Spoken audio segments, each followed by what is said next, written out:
Good afternoon. Um, I'm doing like a quick talk. You'd probably wonder to yourself, like, why am I doing a quick talk on the 21st? Where am I in the world? I haven't left the country. I misplaced my passport. Uh, my passport is in a conspicuous space, and um, it's in a conspicuous space. It's in an odd space, and I, yeah.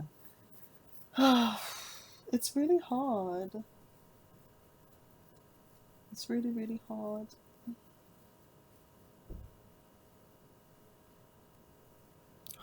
It's just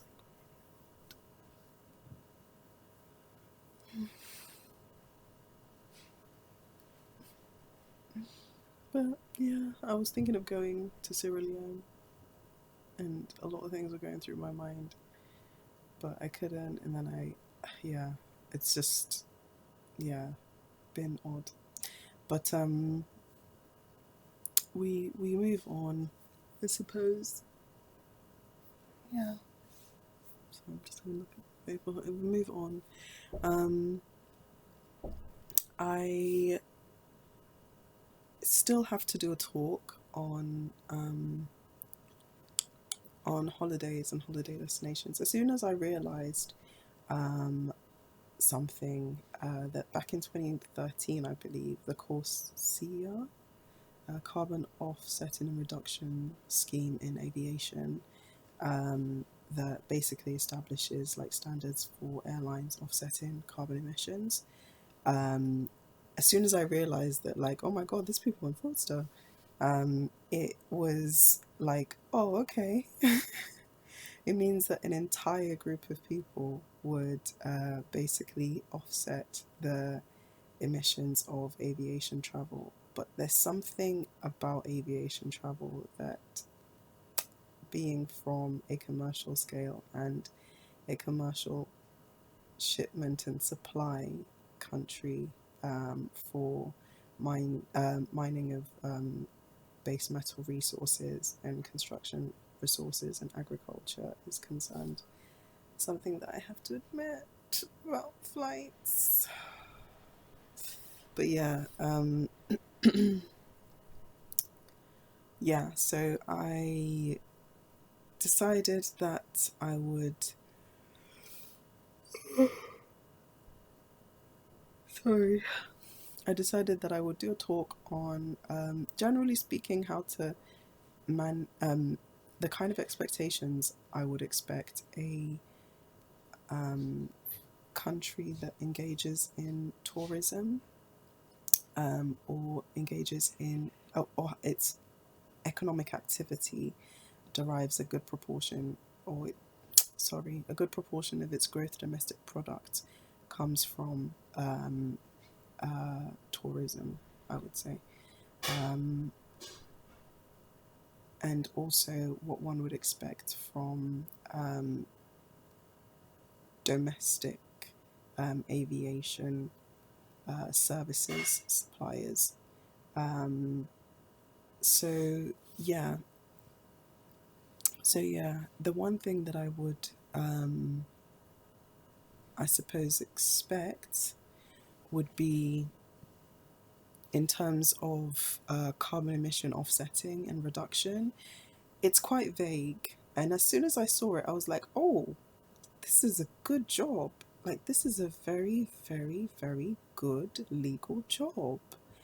I just saw people saying, Khadija, go practice law, go be a lawyer, do things. I was like, oh, I thought nobody wanted me, but they really, really need me. They really need lawyers. Because I saw small claims lawsuits everywhere. I saw special interest groups bringing lawsuits on the basis of the Vienna Convention, um, uh, or nullification of that particular treatise on under the Vienna Convention. I just, whether you're on the in terms of just this whole talk, whether you're on the side of like the Defense Council or you're on the side of the Claimants Council, it's a good day's job. It's work, you know, and I've been looking for work. So anyone that's like interested in like practicing law from like a from this particular aspect anyway, that's looking to take up a trainee with a law degree, just like holler back, you know. I'm tired of making legal jobs myself, no, but I this is interesting. It's like, yeah, they're always giving me small jobs like immigration, crime, or criminal law, housing, just general things that I'm just like, no, I don't want to do this. But this one is a good job in environmental law and environmental protection. It's a good job. So, yeah, I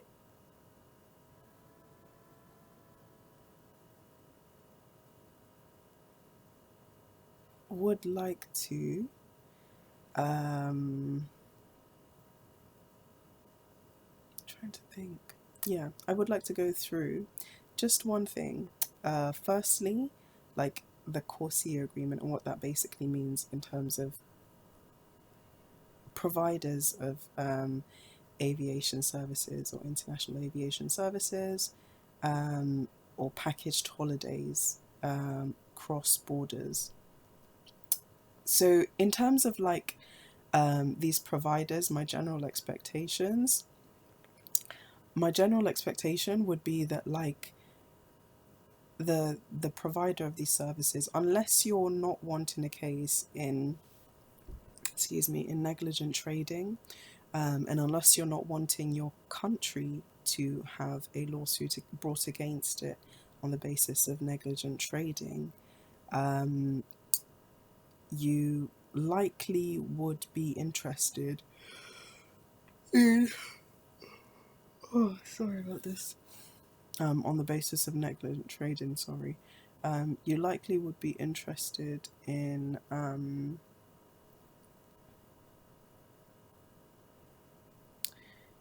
in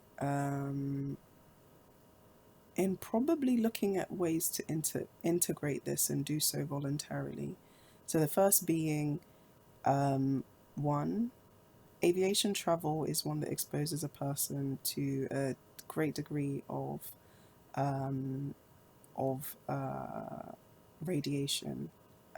So notification to the consumer that that there's overwhelming research, and to encourage each consumer that you sell a ticket to seek sort of medical scans or assistance, and also consumers that have a notifying the general risk categories for consumers that have a certain degree of a certain number of their family members that are within sort of 3 generations and perpendicular to their familial line, have maybe uncles, aunts, brothers, sisters that have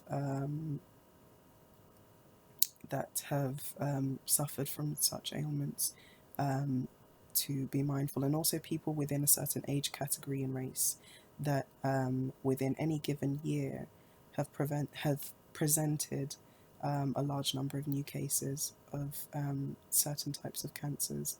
Um, so yeah, and also gender. I didn't realize that being a woman increases the risk, but also some men have a propensity. So the mutation of a certain gene or genes that leads to what we describe as cancer. So yeah, notification so that the individual is able to manage risk, and you as the provider are also able to absolve yourself of that. And the second, so yeah, being, a person from particularly low risk, I suppose most people within my father's side of the gene pool, and my mother also being a frequent traveler, um, would probably easily be within the number of people that would be within the lower risk category, all the way through to the age of 55 potentially. But um, only God decides in those.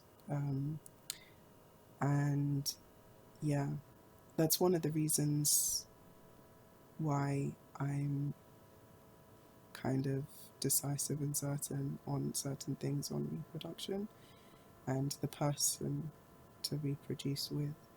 It's really sad that I've come to realize that potentially the person I want to reproduce with, I can't, because they they're from a certain gene pool that has been affected, but within like the past certain, I think fourth or fifth generation. But it could happen to anyone. It just means that they're able to go on less holidays, and I'll explain why that's important to certain economies. So yeah, so that's one, being able to place yourself in a position to be honest and also support people in managing certain health risks.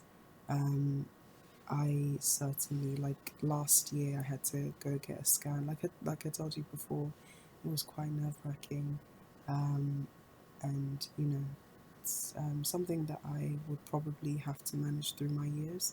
It probably become more important within my 40s, and yeah, I know that like other members of my family, my mother have had to do that as well, and it's yeah, it's quite nerve wracking, but we continue to place trust in God effectively. Um, yeah, the next thing would be so in terms of aviation and the fact that a lot of our suppliers are being, I suppose, criticized for being a large contributor towards like global total greenhouse gas emissions. Aviation emissions only account for 3% of the global total greenhouse gas emissions, but that's still a lot, you know. But I think like a lot of the proportion of emissions come from other activities, so it is good to generally.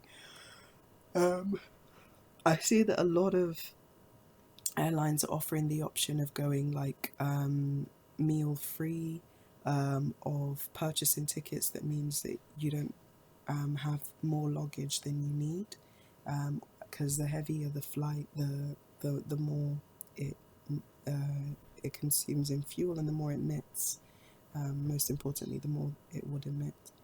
Um, so yeah, offering that option to entice consumers to take the kind of actions and that mean that less fuel is consumed.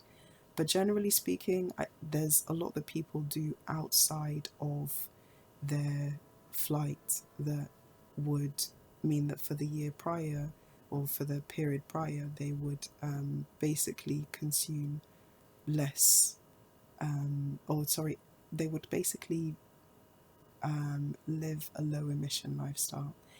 And it's also important to be clear to the consumer precisely what you mean by carbon offsetting, because they probably won't realize that in order for them to engage in that type of activity, somebody elsewhere in sub-Saharan Africa, somewhere, not myself, would have to be suppressed. So there's a great number of people, or they voluntarily probably walk long distances. I tend to do that myself. So I choose to live net zero, and then I choose to do certain activities that means I'm 90% less reliant on forest or wood based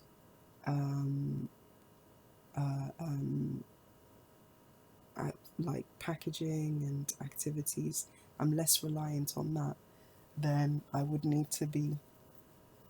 So I than the average than the average British person.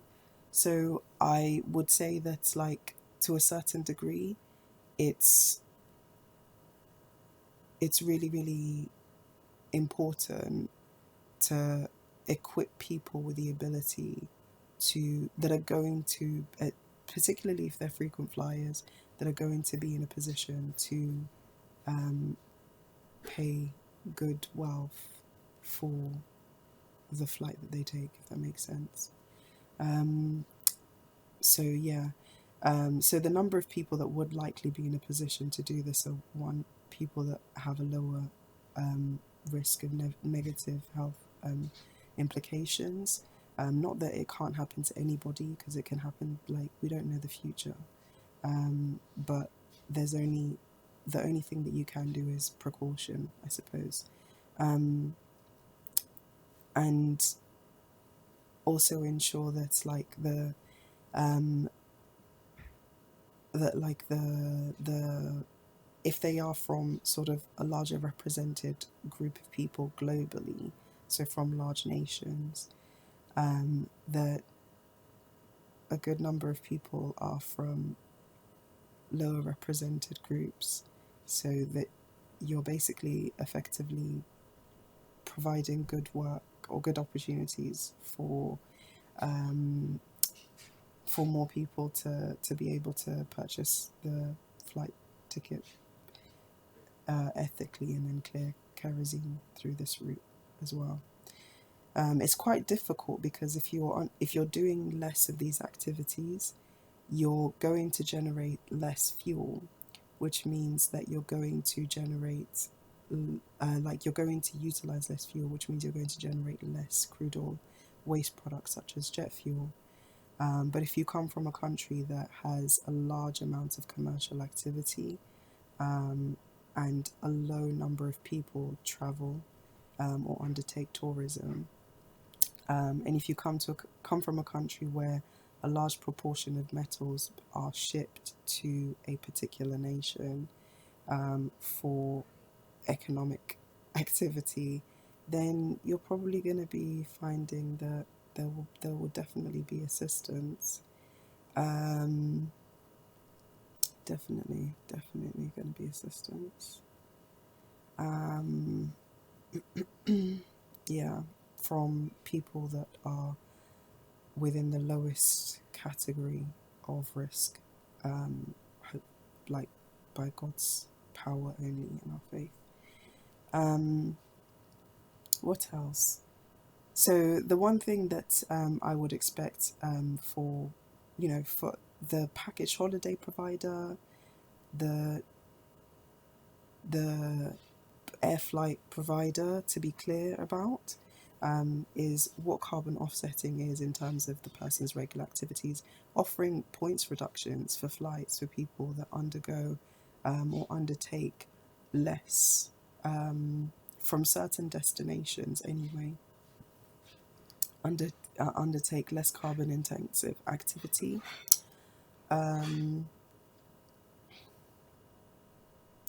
So yeah, so, and also, basically, I wouldn't, this is going to sound very weird saying educating the consumer, but really being forthcoming and transparent with the consumer, that in order for them to purchase this flight ethically, from what has been generated from the activity, from the country in which they reside, they should, in good conscience, that's been generated from the reasonable dependence on fossil fuels. So for people that have been travelling by certain routes, not in vehicular modes of transportation, that are from the majority or from the minority, for people that hybrid work, for all of these activities that have been undertaken, that they've basically ensured to do things like not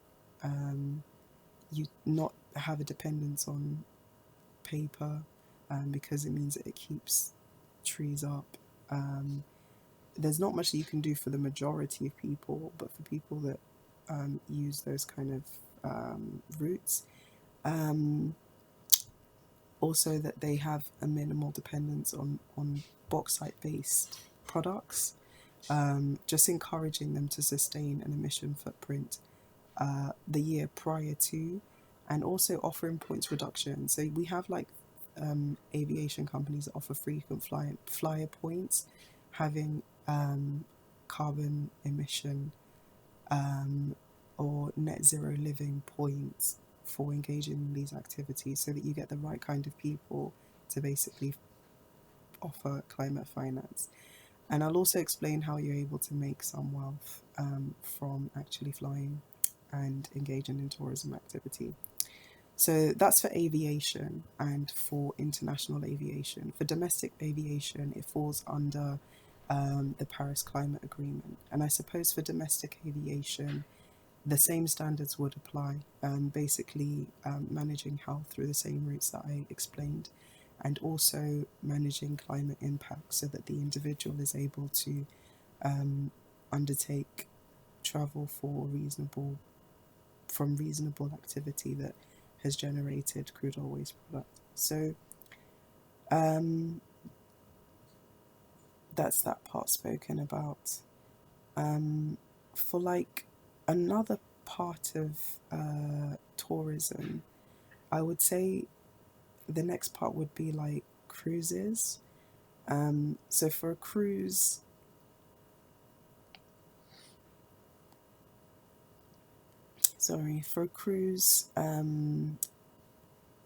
you generally won't be in a position to to share oil equally, because it's an activity that utilizes a great proportion of oil that isn't necessary to sustain human life or promote health, or to provide the reasonable needs for a human being. It's done mostly for luxury. So, for that aspect, in order to generally allow for the individual to be climate conscious and resource conscious, it'd be probably through the same routes, like providing them the opportunity to earn points and become clarified as to the amount that's consumed in terms of energy, the amount that's emitted for an average cruise, and the amount that they would need to kind of undertake to subsidize that kind of fuel consumption. So if you live in a country where they don't rely on electric only rail, finding ways and means of adapting in terms of employment, and encouraging people that basically are either frequent users of cruises or whatnot, or that have sustained a certain emission footprint, to have greater access to these types of holidays, I suppose, or cruises, and people that are able to subsidize renewable energy sources. So anyone that doesn't use fuel within their homes,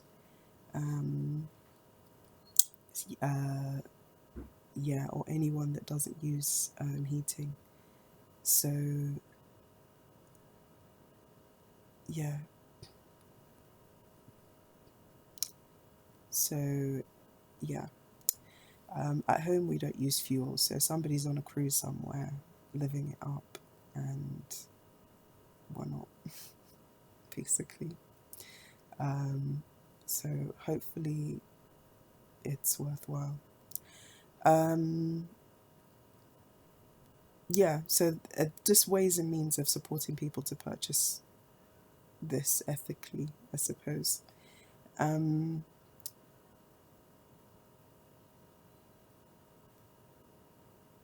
trying to think of what else. And also being honest about kind of how much each flight emits as well. I'm trying to think of what else. I did a whole spiel. Yes, how you can earn wealth from this. So if you're from a country where you must pay taxes based on resident to pay taxes based on nationality rather than residence. You can actually both earn wealth through, for each holiday that you take, there's some agencies that actually pay for people to go on holiday. There was something that somebody told me about, like, because they were like, oh, are you concerned about the amount of kerosene that's being generated and whether or not people are able to clear it? Maybe because a lot of air flight tickets are empty, like people book tickets and they just don't turn up for the flight. And that's a, it's not necessarily a wasted seat, but it's effectively a way of clearing kerosene. Uh, the other option is like fresh produce if you're not going to travel. But the only difficulty is that it kind of hurts the economy of um, tourism dependent countries or particular economic activity of tourism. So it's difficult because it that determines whether or not people get work. So it's quite difficult to kind of balance the two. That's the reason why you're going to be wanting to kind of encourage people that can and have a greater degree of uh, minimal risk of certain types of ailments, to kind of manage health, but at the same time um, be in a position where they're able to invest and sustain work. Um, so yeah, otherwise you get a lot of empty flights and uh, yeah, it's doable. It's doable. Um, so yeah, I think that's it. I think that's all of it. Being able to, if you are going on cruises, and if you are the provider of cruise ship experience, um, basically,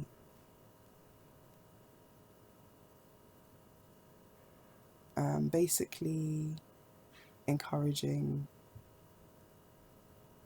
people to um, subsidize kind of fuels. So being able to use renewable fuels. Sorry, rather than excuse me, fuel-based fuels to carry out their everyday activity. So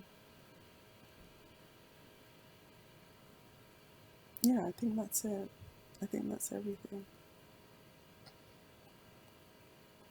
I think that's everything that I'm hoping to reconcile and bring families and people together. But yeah, just looking at it, it's like this is very, very good work. It's been a good half an hour of free legal advice if anyone's looking to, either employ either side of me, defence or claimant, counsel or trainee. Um, so yeah, I haven't had much work out here. So if you do want to keep my number, I mean, you're looking really good to me. I'd happily take you out. Go get some fries and shakes, talk over it, see what we can do together.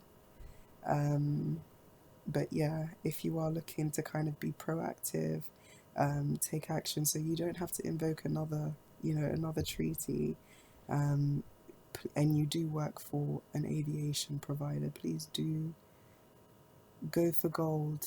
Just go out there and do all. Because what you do for this particular industry anyway, in terms of tourism, makes a difference.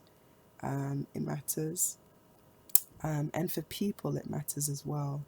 For some people they're like, why is Khadija taking all these flights? And I'm like, bro, we sell metal, so someone's putting me on the flight, like, whether it's for their most reasonable basic needs, and we also sell agricultural produce and we ship and we do all of these things. So the person that's doing it for their reasonable means, or the person that's purchasing from a high emitting nation on credit, that's looking for somebody to finance this particular aspect from a lower emitting nation for what they have purchased, they're helping with all of it. So, go for gold, and I do pray that you have a very successful year. And if you are offering like these kinds of services, being proactive so that you can protect the tourism industry is important. So, yeah, I wish your economy success, and I wish your area of business success in the coming year, and for positive adaptations and changes. Um, and yeah, I'll put up some links on where you're able to acquire or earn wealth and also be able to pay taxes for this type of economic activity to your home nation if you are taxed based on nationality. All right, it's been 30 minutes. Have an awesome rest of the week.